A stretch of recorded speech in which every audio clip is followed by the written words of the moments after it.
ঊর্ধ্বতন কর্তৃপক্ষের কাছে আমি হাত জোর করে করতেছি, একবার হাত জোর করে। 5টা ডিপার্টমেন্টে এই দেশটাকে শক্তিশালী করতে হবে। কয়টা ভাই?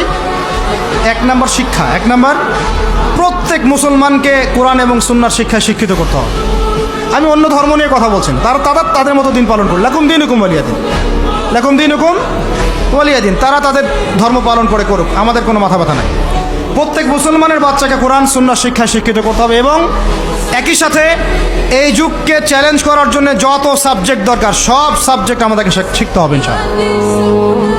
একমুখী শিক্ষা না, দ্বিমুখী শিক্ষার মেরুকরণ না, একদম দ্বিমুখী শিক্ষাকে একমুখী করে একটা কম্বাইন্ড এডুকেশন সিস্টেম চালু করতে হবে।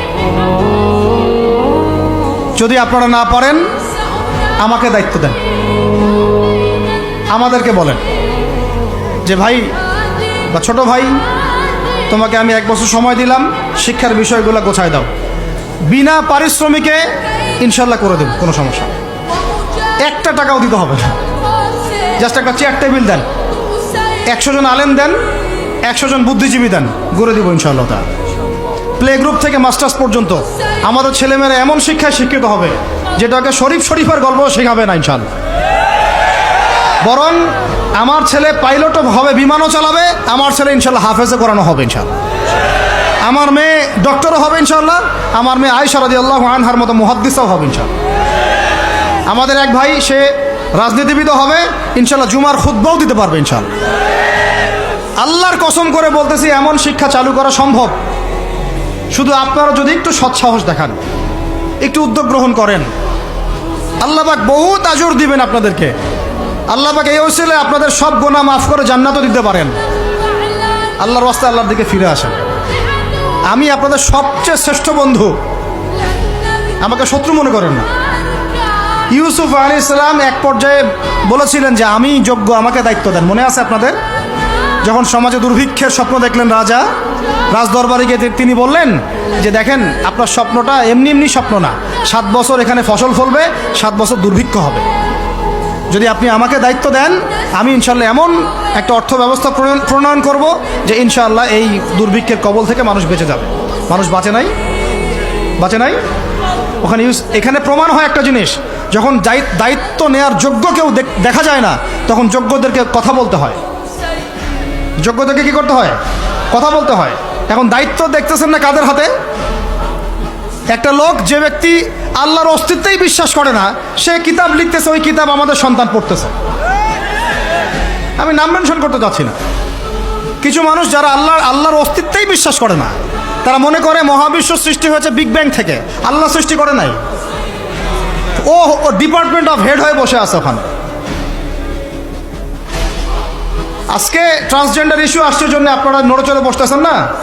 শিক্ষার যে দশা চলতেছে, আমরা ভয় করি যে আজকে থেকে 10 বছর যদি এমনভাবে চলতে থাকে, আল্লাহ মাফ করুক, আমার আশঙ্কা একটা প্রজন্ম গড়ে উঠবে, জীবনে বাপকে তো সালাম দিবেই না, সালাম কেমন করে শুদ্ধ করে দিতে হয় সেটাও শিখবে না কখনো।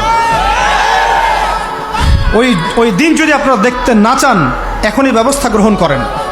আমাদের কাছে ব্যবস্থা গ্রহণ করার কোনো ক্ষমতা নাই, ক্ষমতা আপনাদের হাতে আছে। আপনারা যদি এই ক্ষমতাকে আল্লাহর দিকে, আল্লাহর সন্তুষ্টির জন্য ব্যবহার করেন, আল্লাহ আপনাদেরকে আরো বড় করবে ইনশাআল্লাহ। যদি আল্লাহর জন্য এটা আপনার আল্লাহর জন্য ব্যবহার না করেন, এগুলোকে প্রশ্রয় দিতে থাকেন, বিশ্বাস করেন ভাই, ফেরাউন টিকতে পারে নাই, নমরুদ টিকতে পারে নাই, আদ জাতি টিকতে পারে নাই, সামুদ টিকতে পারে নাই, নুহের কওম টিকতে পারে নাই, কমে লুত টিকতে পারে নাই, কমে মাদিয়ান টিকতে পারে নাই, আসহাবুল আইকা টিকতে পারে নাই, মুসার কম বানু ইসরাইল টিকতে পারে নাই। আমরা কোন ক্ষেত কি মূলা? আমরা কোত্থেকে আসলাম? আমরা এগুলো চালায় যাবার আল্লাহ পাক আমাদেরকে একদম জান্নাতুল ফেরদৌস দিবেন এমনটা মনে করছেন? হাদিস কত চমৎকার, কত সুন্দর হাদিস। লাউ ইয়াহদি আল্লাহু বিকা রাজুলান ওয়াহিদান খায়রুল লাকা মিন হুমুরিন নাম। তোমার দ্বারা যদি একটা মানুষও আল্লাহর দিকে ফিরে আসে, আল্লাহওয়ালা হয়ে যায়, লাল উট কুরবানি করার চেয়ে বেশি নেকির কাজ। তোমার একটা দাওয়াতে যদি মানুষ আল্লাহর দিনের দিকে ফিরে আসে, ওই আমলকারী সব নেকি তুমি পাবা।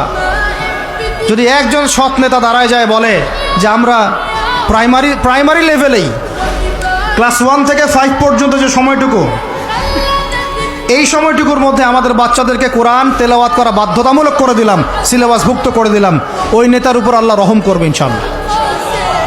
সেই নেতা কোথায়, কে আছে সেই সাহসী নেতা?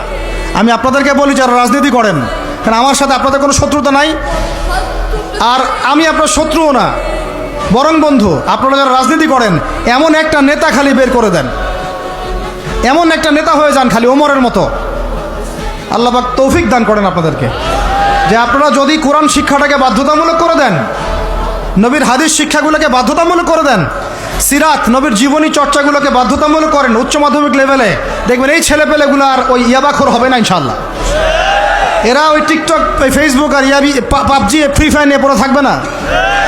এরা কিশোর গ্যাংয়ে যোগ দিবে না, এরা জেনা করবে না ইনশাআল্লাহ। এগুলো আপনি ঠেকাতে পারবেন না তো, জেনা ঠেকাতে পারবেন না এখন আপনি। এরা ফ্রি মিক্সিংয়ে চলে গেছে, সবার ফোনে ফোনে পর্ন দেখতেছে।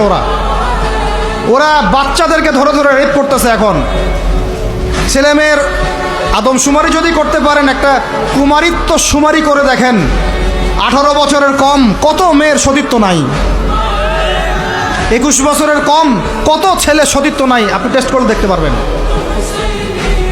এই হলো সমাজের অবস্থা।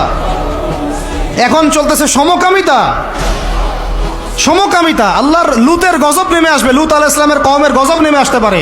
আল্লাহ হেফাজত করেন আমাদেরকে। সমকামিতা বৈধ করে গিলিয়ে খাওয়ার জন্য ট্রান্সজেন্ডার চালু করতেছে এরা। ছেলে বাইর থেকে ছেলে, মনে মনে মেয়ে, মনটা চায় ছেলের সাথে যৌন সম্পর্ক করতে, নাউজুবিল্লাহ। অথচ বাইর থেকে একটা ছেলে। সমস্যাটা মানসিক না?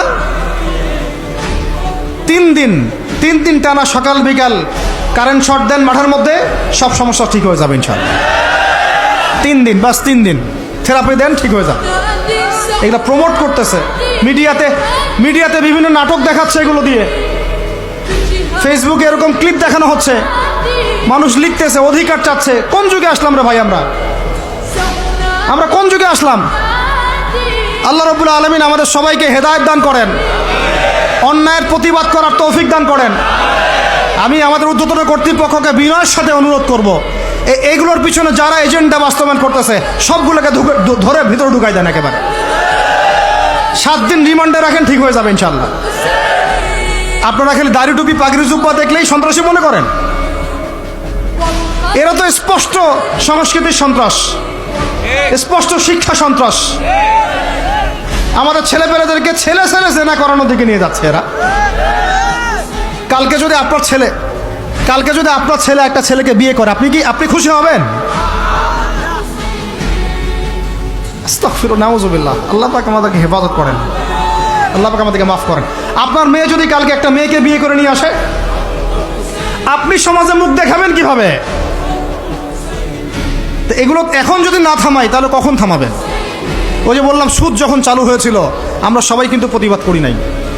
এখন সবাই সুদখোর হয়ে যাচ্ছে দিন দিন। আমরা যে অনেকে তাহাজ্জুদ পড়ি, করে কান্নাকাটি করি, আল্লাহ দোয়া কবুল করো, এইটা করো সেইটা করো। দেখেন দোয়ার বেশিরভাগই কবুল হয়।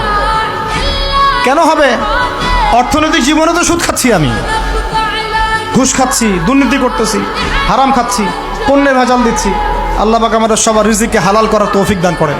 অতএব আমি 5টা কথা বলছি, 5টা ডিপার্টমেন্টে এই জাতিটাকে শক্তিশালী করতে হবে। আল্লাহ পাক তৌফিক দান করেন। 1 নাম্বার শিক্ষা। 1 নাম্বার কি ভাই? এমন কোন শিক্ষা? শুধু একমুখী না, দ্বিমুখী শিক্ষার সমন্বয়। কোনটা? কোরআন সুন্নাহও থাকবে, আবার জেনারেল শিক্ষাও থাকবে। আল্লাহ পাক তৌফিক এনায়েত করেন, আমিন। 2 নাম্বার অর্থনীতি। 2 নাম্বার কি? আমাদের অর্থনীতি এত শক্তিশালী করতে হবে যে আমাদেরকে যেন পশ্চিমাদের কাছে কখনো হাত পাততে না হয়।